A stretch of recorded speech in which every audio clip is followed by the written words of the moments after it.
Fallait-il donner des permis de construire à quelques mètres de l'océan, alors que les digues étaient vétustes?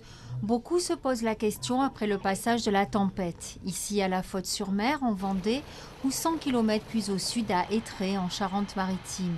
Comme la plupart de ses voisins, Claudine a vu sa maison totalement inondée et son mobilier dévasté. On le savait un peu parce que on avait tout fait les éléments sur une hauteur. Mais un raz-de-marée, ça fait 30 ans, on n'avait jamais vu ça. Hein. Ah non, hein. Quand la marée est bien haute, hein, les grosses marées, quoi.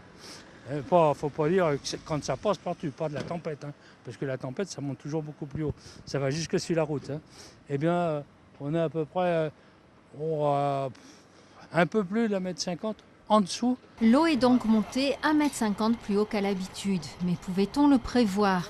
Oui, si l'on en croit une étude de la direction départementale de l'équipement de Vendée. Elle avait tiré la sonnette d'alarme en 2008 dans un rapport rendu public.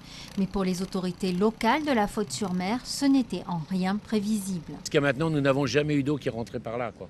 Jamais, jamais. Il va falloir analyser, il va falloir regarder tout ce qui s'est passé et seulement après on pourra conclure peut-être s'il y a eu de l'urbanisation à outrance ou pas. Moi je dis il n'y a pas eu d'urbanisation à outrance. Hein, on a fait par rapport à des permis de construire, donc dans la légalité, donc je ne vois pas pourquoi dire ces choses-là maintenant. Une enquête a été demandée par Nicolas Sarkozy lors de sa visite en Vendée lundi. Mais quel que soit son résultat, les assurances devront indemniser tous les propriétaires touchés pour peu qu'ils aient obtenu des permis de construire en bonne et due forme. Ici, vous avez les bâtiments